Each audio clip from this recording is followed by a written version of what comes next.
There is a word in German, Schaukelpolitik, that translates roughly as swing politics or pendulum policy. It describes the historical tendency of German foreign policy to oscillate between its Western alliances and its Eastern economic relationships, never fully committing to either pole when the costs of full commitment become too high. It is a word that German diplomats prefer not to use in polite international company because it carries the uncomfortable implication that German strategic loyalty is conditional on German economic interest.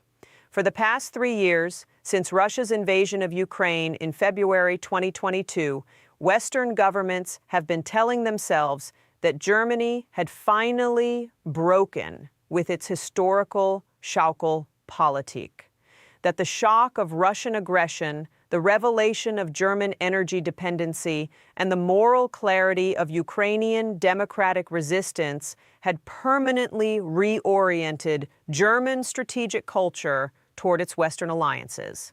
In the first quarter of 2025, Germany signed a framework economic agreement with Russia, not with Ukraine, not through EU mechanisms, directly, bilaterally with the Russian Federation. The agreement covers 3 primary domains: energy, rare earths, and industrial technology transfer. Its total committed value over 10 years is $94 billion.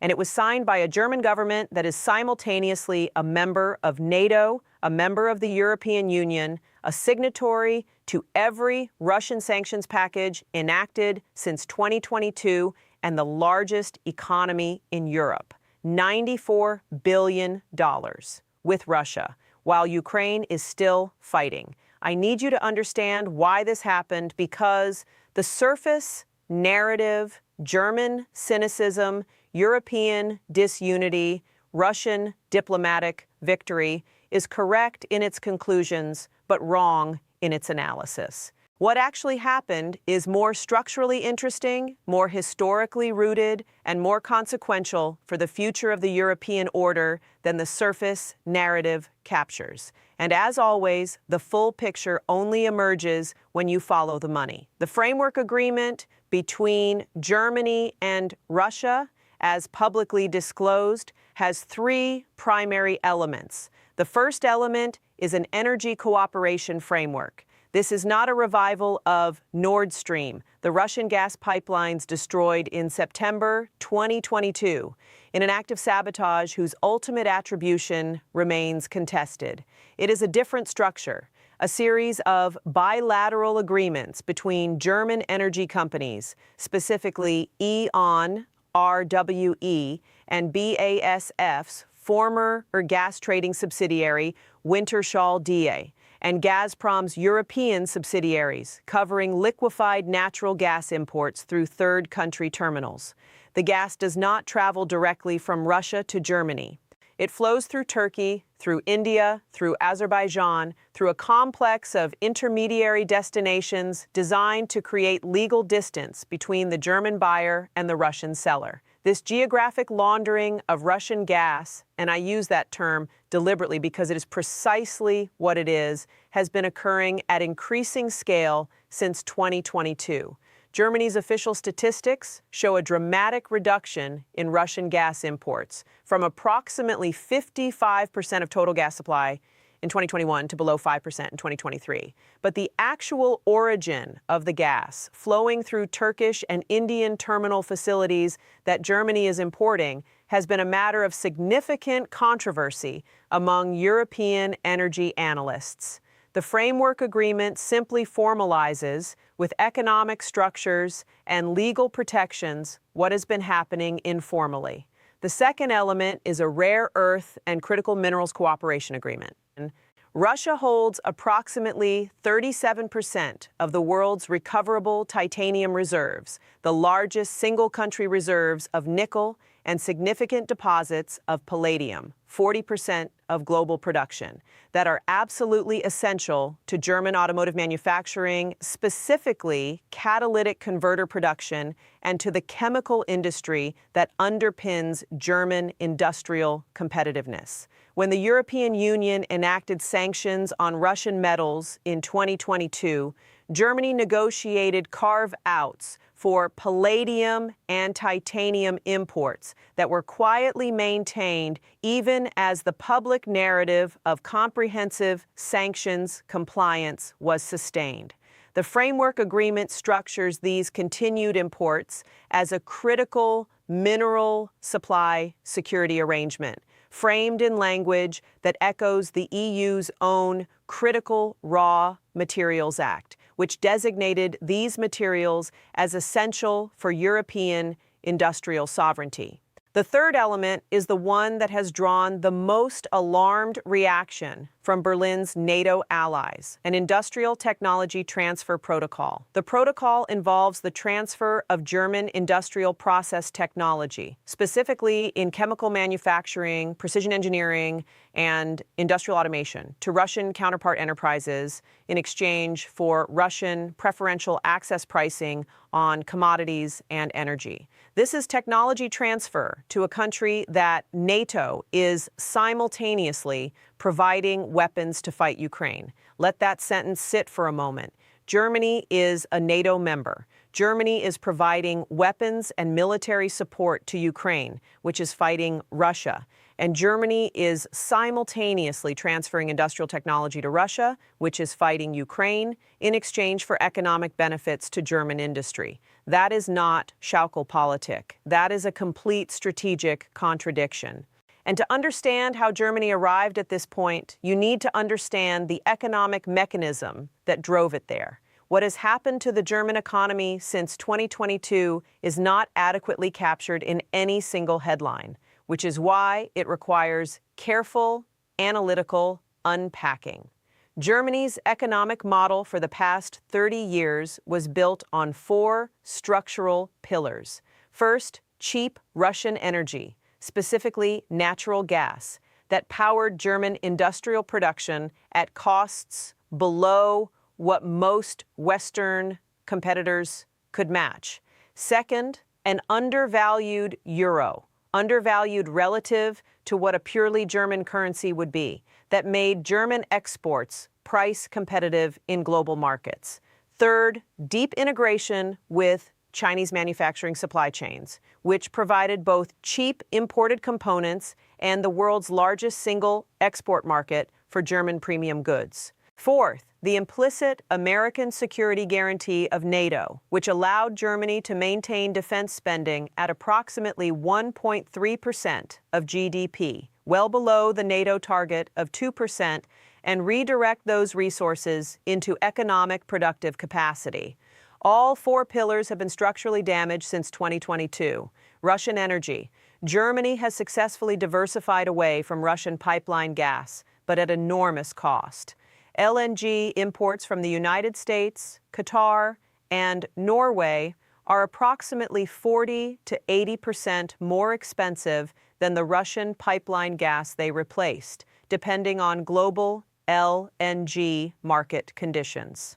German industrial electricity prices have tripled since 2021. The chemical conglomerate BASF, the world's largest chemical company by revenue, headquartered in Ludwigshafen, announced in 2023 that it was permanently reducing its European production capacity by 20% and shifting capital investment to China and the United States, where energy costs are structurally lower. The euro mechanism, with the European Central Bank having raised interest rates aggressively through 2023 and 2024 to combat inflation, the financing costs for German capital investment have increased substantially. The cheap capital environment that enabled German corporate expansion in the 2010s has been replaced by a higher rate environment that makes many previously viable investment projects uneconomical. China integration, the U.S. technology decoupling campaign, and the broader geopolitical fracturing of the global economy has made German companies caught between U.S. export controls, which restrict the sale of technology to China, and Chinese market access, which Chinese authorities have begun conditioning on technology transfer. Volkswagen's China revenues fell 15% in 2024 as Chinese consumers shifted to domestic EV brands like BYD. BASF's announced China investment expansion is partly a response to the reality that serving the Chinese market may require manufacturing in China rather than exporting from Germany. American security guarantee the Trump administration's repeated demands that NATO members increase defense spending to 2% of GDP, combined with statements suggesting that U.S. commitment to Article 5 collective defense is conditional on European defense spending levels, have forced Germany into an uncomfortable calculation. Increasing defense spending to 2% of GDP costs Germany approximately 35 billion euros more per year than current levels. That is 35 billion euros that must come from somewhere. From deficit spending, from tax increases, or from cuts to social programs. For a German coalition government already managing significant political pressures, that is a deeply uncomfortable constraint. The result of these four simultaneous pressures is that Germany faces, for the first time since reunification, a genuine threat to its industrial model. German GDP contracted for 2 consecutive years in 2023 and 2024. Manufacturing output is at its lowest level since 2010. The automotive sector, which employs 800,000 workers directly and another 1.8 million in the supply chain, is in structural transition that is destroying traditional employment at a pace faster than new employment in EV and digital sectors is being created. A government facing that economic crisis in a democracy with elections approaching will make different strategic calculations than a government in a period of economic comfort. The $94 billion Russia Framework Agreement is not ideological. It is a desperate economic calculation that the cost of maintaining full Russia sanctions compliance is, for Germany, higher than the cost of the geopolitical damage the agreement will cause. The title of this analysis promises that NATO cannot do anything about Germany's agreement with Russia. Let me explain precisely why that is true. NATO is a military alliance. Its core instrument is Article 5, the Collective Defense Clause. An attack on one member is an attack on all. It has no mechanism, no treaty provision, no institutional process, no enforcement tool to discipline a member for economic agreements with adversary states. That is not an accident. NATO was designed that way deliberately because its founders understood that a military alliance that also tried to control the economic policies of its members would be politically unsustainable. Members would leave rather than accept that level of sovereignty restriction. The European Union, which does have significant powers over its members' economic policies, could in theory take action. But even EU trade and sanctions policy requires qualified majority voting in the Council. And Germany, as the EU's largest economy, carries enough political weight to prevent any EU action that Germany actively opposes. The United States has used several instruments to try to constrain the Germany-Russia relationship in the past. The Countering America's Adversaries Through Sanctions Act, CAATSA, allows the United States to impose secondary sanctions on entities that engage in significant transactions with Russian defense or intelligence sectors. The U.S. Treasury used CAATSA threat letters to pressure European companies away from Nord Stream 2 construction. But CAATSA was designed for the 2017 strategic environment when the U.S.-Germany relationship was strong enough that the threat of secondary sanctions was sufficient to change behavior. In 2025, that threat calculus has changed. Germany's industrial lobby, the BDI, the Federation of German Industries, representing companies with combined revenues of 7 trillion euros, has made clear to the German government that the cost of continued full Russia sanctions compliance is destroying German industrial competitiveness faster than any benefit from U.S. market access can compensate. If the United States threatens Germany with CAA-TSA secondary sanctions for the Russia Framework Agreement, Germany's response may be to escalate rather than capitulate, potentially including retaliatory measures on American companies operating in the German market or reconsidering Germany's NATO defense spending commitments. That is a credible threat. And credible threats, even when not executed, change behavior. What makes this specific moment different from previous iterations of the US, Germany, Russia tension is that Germany's economic vulnerability is now severe enough that the strategic calculation has shifted from how do we manage our Russia relationship within the alliance framework to how much of the alliance framework can we sacrifice to protect our economic model. NATO cannot do anything about it because NATO's only real enforcement mechanism, exclusion from the alliance, would damage NATO's cohesion more than Germany's agreement with Russia does. An alliance without Germany is not NATO. It is a significantly diminished security organization, and everyone knows it. Now let me apply the analytical through line that runs through all of my work. Follow the money to Beijing. The Germany-Russia agreement is a bilateral deal, but its strategic consequences are deeply favorable to China in ways that require explicit articulation. First, it fractures European political cohesion on Russia policy at the precise moment when Western unity is the most powerful constraint on Russian military capacity. Ukraine's ability to sustain its defense depends on continued Western weapons and economic support. That support depends on a political consensus among Western governments that the costs of maintaining it are worth bearing. Germany's bilateral economic accommodation of Russia introduces visible cracks into that consensus, cracks that Russian information operations will exploit, that other economically stressed European governments will use as political cover for their own accommodations, and that make the Western coalition's stated commitment to Ukraine's defense less credible over time.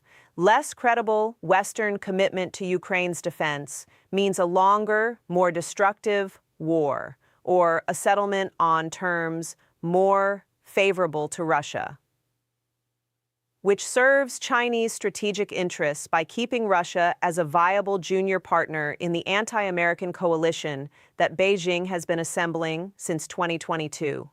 Second, it creates a German economic dependency on commodity relationships outside the American-led order that makes Germany less willing to comply with future U.S. demands for economic coercion against China.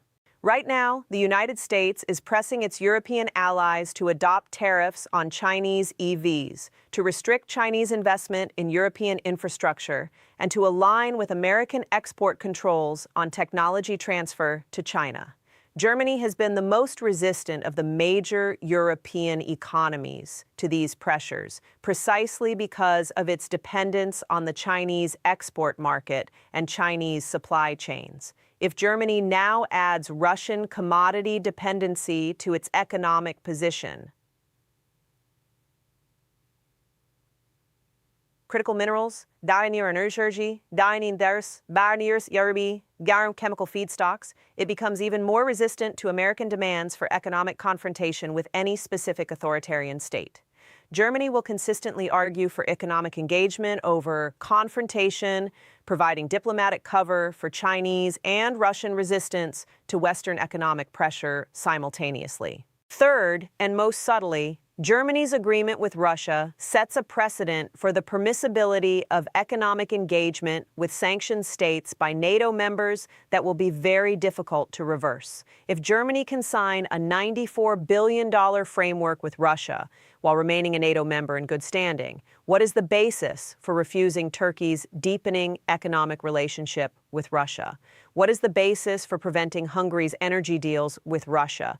What is the basis for preventing any European NATO member from concluding that the economic benefits of accommodation with authoritarian powers outweigh the political costs of alliance discipline.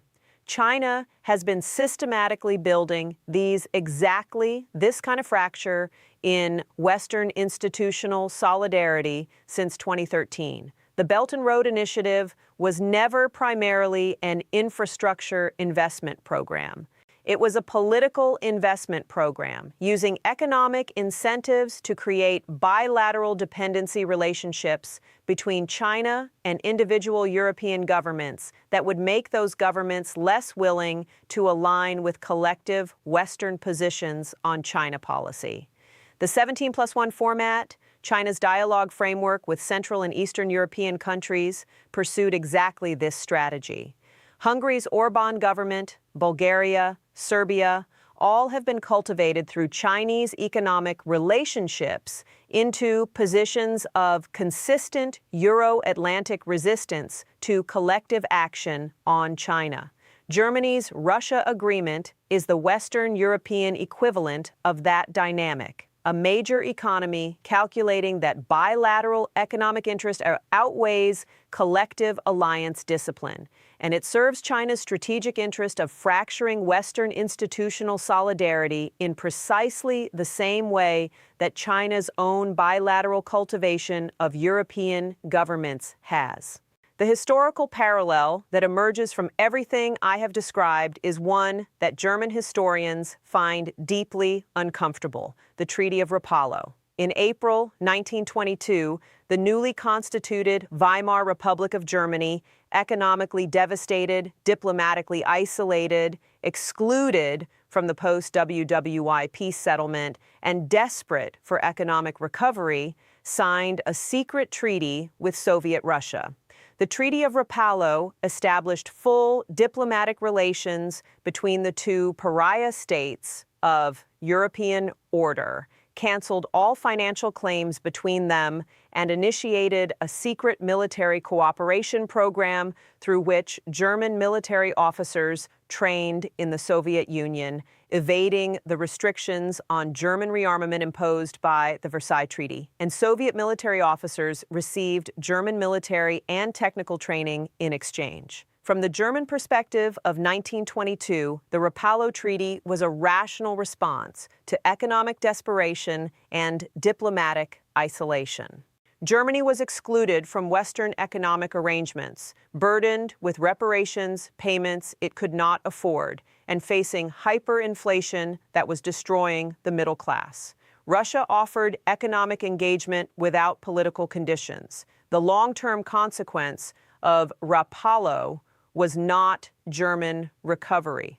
The long-term consequence was the creation of institutional patterns of German-Russian bilateral dealing that persisted through Weimar, through the Hitler-Stalin Pact of 1939, and whose echoes are visible in the Nord Stream relationship of the 2010s and the $94 billion framework agreement of 2025.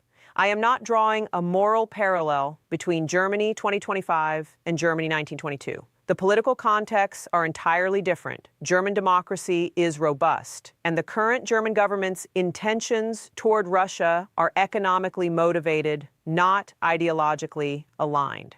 The parallel I am drawing is structural and institutional. When Germany faces severe economic pressure, it has a consistent historical pattern of seeking bilateral economic accommodation with Russia, even when that accommodation sits in tension with its broader alliance commitments. And that structural pattern is exactly what Russia is exploiting and China is benefiting from in 2025. The $94 billion agreement is not a moral failure.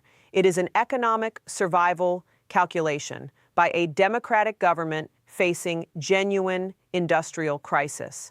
But it has consequences that extend far beyond the bilateral economic relationship it establishes. It signals to Russia that economic pressure on Germany produces diplomatic results. It signals to other European governments that bilateral accommodation of adversary states is politically survivable within the alliance framework.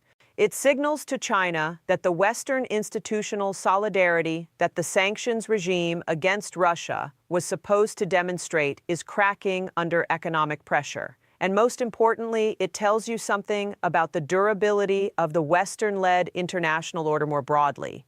It is as strong as its weakest economic link, and Germany, the strongest economy in Europe, is showing serious economic stress. Let me conclude with the direct implications for how you should be positioning yourself in this environment. The Germany-Russia agreement is not a one-time event. It is an indicator of a structural condition that European governments, under sufficient economic pressure, will prioritize domestic economic interests over alliance solidarity. That condition has implications across multiple asset classes and strategic planning horizons. European energy markets are going to be more volatile and structurally more expensive than the pre-2022 period for at least another decade, regardless of the specific Germany-Russia agreement. The diversification of energy supply away from Russia has permanently raised the cost of energy for European industry. The Russia agreement partially mitigates this for Germany specifically, but it does not solve the structural problem for Europe as a whole. Invest accordingly. European industrial energy costs are a structural headwind for European manufacturing competitiveness. The euro faces sustained downward pressure relative to both the dollar and the yuan over the next 5 years. European economic underperformance, driven by energy costs, declining industrial competitiveness, and the demographic challenges facing Germany and other core EU economies, creates a monetary environment in which the ECB faces difficult trade-offs between controlling inflation and sustaining growth. The Germany-Russia agreement adds political risk premium to euro-denominated assets by introducing uncertainty about European sanctions, compliance, credibility. Defense sector stocks in the United States, the UK, and Eastern Europe are going to outperform as NATO allies outside Germany interpret the Germany-Russia agreement as evidence that European defense cannot be entrusted to German leadership and increase their own defense spending accordingly. Poland, already at 4% of GDP in defense spending. Dat tamenens nastan in DT B der Heid in de der Reikjar B der Riedschast in NATO will increase further. The Baltic states, Finland, and Sweden will push for even deeper NATO integration with American forces. American defense contractors, Lockheed Martin, Raytheon, Northrop Grumman, will be the primary beneficiaries of this Eastern European defense buildup. And finally, the most important strategic implication is the one that brings us back to the through line of this entire analysis.